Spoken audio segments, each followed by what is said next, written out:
Setelah hanya menggunakan MacBook Air M1 ini, akhirnya saya memutuskan untuk membeli Huawei MatePad Pro 12 inch. Lalu bagaimana pengalaman saya sebagai pengguna MacBook Air menggunakan Huawei MatePad Pro setelah lebih dari 1 bulan pemakaian? Silahkan simak video saya berikut ini. Yang pertama yang ingin saya bahas adalah baterai. Jelas, operating system yang berbeda membawa pengalaman kita yang berbeda dalam manajemen baterai. Sudah bukan rahasia lagi, meski banyak Android yang mampu menawarkan pengisian daya yang cepat, entah kenapa manajemen baterai pada produk-produk Apple masih terasa lebih adil. Kenapa saya menggunakan istilah adil? Karena berbeda dengan kebanyakan produk Android, manajemen baterai pada Apple akan menyimpan daya dengan baik jika gadget sedang tidak kamu gunakan. Sedangkan pada Huawei ini, mungkin juga karena dia harus terus terhubung dengan keyboard dan stylus, membuat baterai pada tablet ini akan lebih terasa pengurangan dayanya jika sedang dalam mode tidur. Berikutnya, aplikasi. Di macOS, aplikasi terasa lebih optimal dan smooth. Tapi hampir semua aplikasi harus beli. Sedang di Android, kita bisa mendownload aplikasi mod, tetapi seperti yang juga kamu bayangkan, aplikasi-aplikasi pada Android, aplikasi mod yang kamu download, tidak akan semua berjalan dengan optimal. Nah, optimalnya aplikasi-aplikasi pada MacBook, ditambah juga build quality yang terasa baik, membuat MacBook terasa lebih mewah. Dan tidak bisa saya pungkiri, logo Apple yang ada pada laptop ini bisa memberi nilai lebih yang belum bisa diberi oleh produk-produk Huawei. Sayangnya, karena ini adalah produk tahun 2020, sehingga bezel yang ada pada laptop ini masih relatif tebal jika dibandingkan laptop-laptop premium yang dikeluarkan di tahun 2024 ini. Sedang warna putih dan gold yang ada pada Huawei MatePad Pro ini juga memberikan kesan yang premium. Hanya saja, menurut saya warna ini subjektif ya, akan lebih aman untuk digunakan cewek. Dan build quality pada tablet ini juga masih kalah jika dibandingkan Apple, terutama di keyboardnya.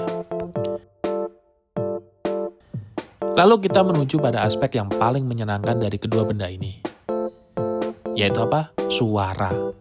Ya, suara yang dihasilkan oleh kedua gawe ini sama-sama sudah bisa mengeluarkan suara yang keras dan juga berkualitas.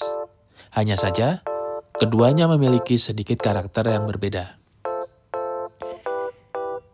Di MacBook, suara yang dihasilkan lebih bright dan memiliki kelebihan kedua speakernya yang menghadap ke depan. Entah juga karena alasan ini pula lah, sound staging yang dihasilkan pada MacBook sedikit lebih luas. Nah, berbeda dengan yang ada pada Huawei MatePad Pro ini, suara bassnya terdengar lebih terasa. Awalnya saya tidak menyangka jika benda setipis ini dan seringan ini bisa memberikan suara bass yang lebih tebal daripada MacBook Air saya ini.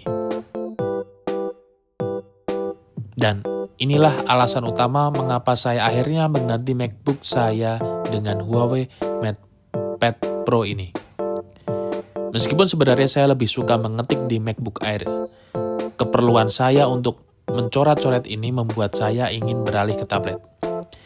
Dengan 13 jutaan, saya bisa mendapatkan tablet, keyboard, dan juga stylus yang terasa mulus dalam penggunaannya.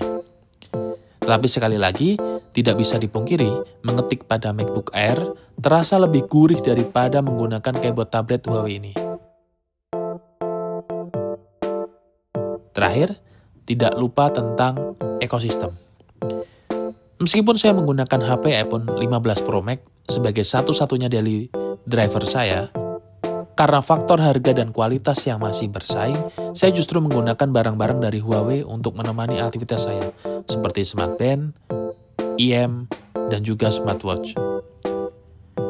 Jelas, akan lebih menyenangkan bagi saya untuk menggunakan MacBook jika kita bicara tentang kemudahan mentransfer data atau menyimpan data. Tetapi dengan semua kelebihan pada MatePad Pro yang saya jelaskan dari tadi, membuat saya ingin mengganti MacBook saya ini dengan tablet ini. Karena selain dengan beberapa kelebihan tadi, menggunakan MatePad Pro ini bisa memberikan experience audio yang lebih maksimal dengan Huawei FreeBuds Pro 3 ini. Dan bisa membeli watch face dengan Shopee Pay di aplikasi Huawei Health yang tidak bisa ditawarkan di aplikasi Huawei Health pada iPhone saya. Dan bagi Anda yang berminat dengan MacBook Air M1 ini, bisa Anda buka pada link yang saya bagikan pada kolom deskripsi. MacBook ini masih dilengkapi garansi hingga 6 April 2025. Dan bodi barang yang masih mulus karena saya selalu menggunakan casing.